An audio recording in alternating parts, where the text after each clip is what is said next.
Several big developments this week, of course, in Wisconsin. Governor Walker beat back the recall effort, but also in California, two cities, San Diego and San Jose. In both of those cities, voters passed initiatives to cut back on government worker pensions.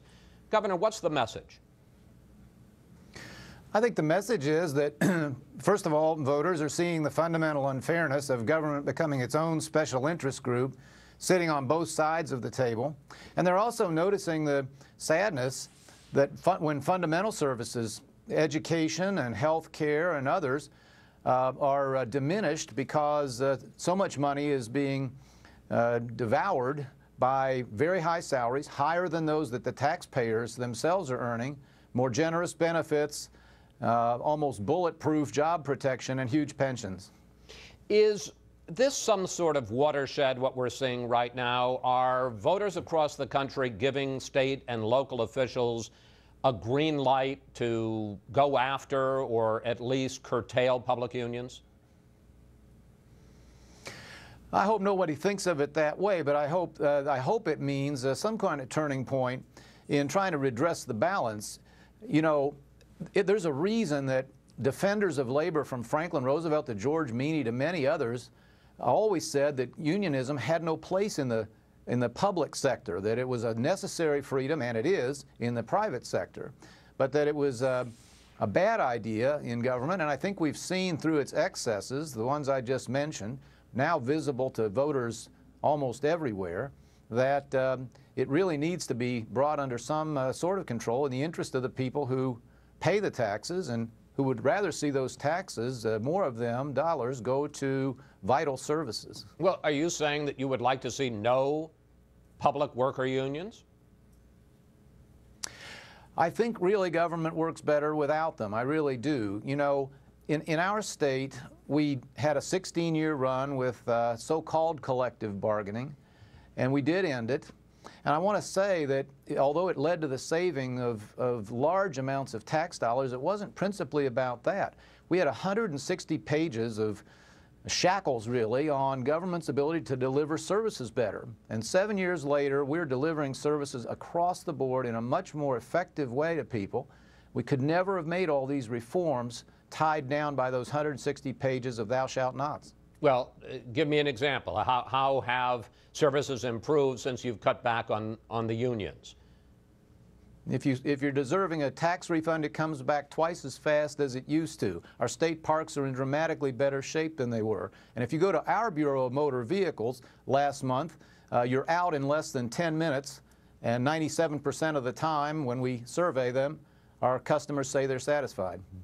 Well, let's look at what you have done as governor of Indiana, and it's a long list, so let's take a look. In 2005, you ended collective bargaining rights for state workers on your first day in office. In 2011, you restricted teachers' bargaining rights. In 2012, this year, you signed a right-to-work law that says people don't have to join a union to get a job. It sounds, Governor, like a pretty concerted effort to break public and private unions. Don't see it that way at all. Now, I will say that on the government side, we felt that if we were going to do right by taxpayers, and if we were going to make government work effectively, as it now does in Indiana, there was a survey last year in which 77% of Hoosiers said they thought their state government was effective, as the second highest number in the country. If we were going to do those things, we really had to have the freedom to move resources where they were needed, move people where they were needed, pay people on the basis of their performance, not simply their seniority. And we're doing that in the state now, I think, to very positive effect. Right to work in the private side was a very different disagreement, Chris, and there it was simply a matter of trying to bring more jobs to this state. Indiana has been winning 2/3 of the time when we get a shot at new jobs. We have been rated as one of the best jobs climates in the country by everyone now.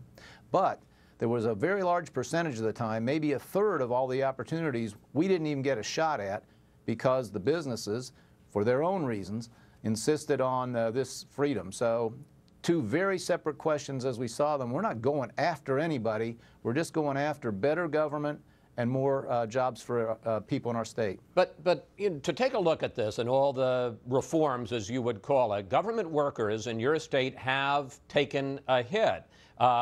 Indiana ranks 46th in state worker gross salary. Public employees in Indiana must pay a lot more for health care coverage than they used to. I mean, they have paid a price because of all of your actions. I disagree completely. Particularly those who have been rated as the best performers have had the highest raises by far in recent state history, in fact, ever in state history. I think we have a fairer system now. State workers, I praise them all the time, and I think the ones I encounter are rightly proud of the job they are doing. And as I just mentioned, their fellow citizens appreciate them here in a way that maybe is not the case elsewhere. But what about this figure that I just gave you? Indiana ranking 46th of the 50 states in state worker gross salary. I don't know where they come from, and I've never seen them before, so I can't comment on them. I mean, have in fact, you know, we have a lot of information that in terms of gross salary, in terms of the cost to the state worker of health care benefits, that those have gone up a lot. Well, Chris, all I can tell you is that we believe, and others do too, the most effective state government in America. We have very low turnover, lower than before, among our state employees. Maybe that says something.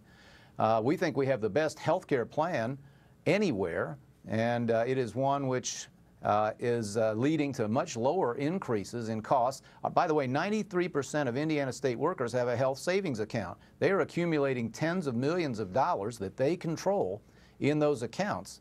And they are renewing at a very high rate, satisfaction rate every year. So, you know, we're not really believing that we've done anything but improve the lot of Indiana public employees. Let's take a look, Governor, at the big picture. In a sense, it's almost a philosophical question. Don't unions have a place in this country, and even in the case of state workers, public workers, and with government, to make sure that management, in this case government, doesn't run roughshod over them? I, once again, would differentiate between the two sectors. Absolutely, there's a place in the private sector. I think there are some issues here. Their problems didn't start with Scott Walker. There's been a 40 or 50-year decline in union membership. The world of work has changed. Workers have changed. And unions, I don't think, have changed sufficiently to go with them. So, as you know, private sector membership is down under 7% now. And that can't be blamed on Scott Walker or, frankly, anyone else in public life. Again, on the government side, honest people can differ. But there's, I think, a fundamental problem with government becoming its own special interest group, forced dues recycled into politics to elect compliant and friendly politicians in an unending circle. And ultimately, there is not really bargaining in those situations because government sits on both sides of the table. Looking ahead to November, is there a danger here for Republicans? The Obama campaign is just out with a new ad that we're going to put up in a second that in effect says that Mitt Romney has become the enemy of working men and women. Let's take a look at the clip. It's time for us to cut back on government and help the American people.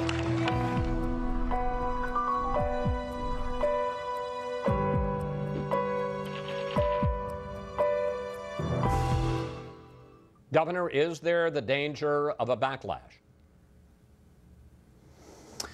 You know, that ad could be read cynically as simply playing to the core constituency of the president, which is government itself and the people who profit from it. But honestly, I've concluded over the years it's not that, that it's just sadly symptomatic of the incredible blind spot he has. He does not understand where wealth and jobs come from. They come from a successful private sector or not at all. You know, we've got the biggest government we've ever had and the weakest recovery ever on record. And I think, honestly, the president, this week he said, if I read correctly, and to my amazement, he said, yeah, the private sector is doing just fine. It's government that needs more money. Well, government, you know, does not create wealth or income. It just shuffles it around, and it charges a price, a cost for that service or disservice. Let me interrupt for a second, because in that news conference on Friday, the president said one way to boost the recovery is for Congress to pass his Jobs Act, and specifically he asked for $35 billion more to save or create 300,000 jobs for teachers and first responders. I take it you don't think that's a good idea? I don't. Been there, tried that, to the tune of $800 billion in his so-called stimulus bill, which was overwhelmingly not the new bridges and roads and infrastructure that some of us thought might be the idea. It was overwhelmingly just more money shoveled into government. No, this is a tired and discredited theory, but I do think the president sincerely believes it. And there, I guess, is a fundamental disagreement that the American people will have to settle this fall. Finally, we have less than a minute left. After his victory this week, Governor Walker of Wisconsin said that he had some advice for Mitt Romney. He said it is not enough for him to run simply as the anti-Obama this fall, that he has to run as a reformer. And he went on to say this: he, meaning Romney, has to offer a plan. He has to show a willingness to take on the big challenges facing the country. I think he can win if he does that. Is Walker right? Does Romney need to offer a bold, affirmative agenda? Yes, absolutely, for two reasons. One is that's the most successful, I believe, campaign strategy for him. The American people, I think, will rightly demand to know something more than he's not President Obama. But secondly, he's got to use this fall as an opportunity to build a consensus across, I hope, a broad spectrum of Americans to make the big changes we need to restore a vibrant private sector and all the good things that come with it, including more dollars for government. So that's exactly the right advice. It would be, I think, a huge mistake for Republicans to misread Wisconsin as some kind of great harbinger. I don't see it that way at all. I mean, there was clearly a threat of an enough already vote there that basically said that this is an abuse of the process, all these recalls. Not even clear that that Governor Romney will be that strong in Wisconsin. So he better have an affirmative, constructive message and one of hope. And I think that he will, and that's why I think ultimately he'll prevail. Governor Daniels, we want to thank you so much for coming in today. Always a pleasure to talk with you, sir. Thank you, Chris.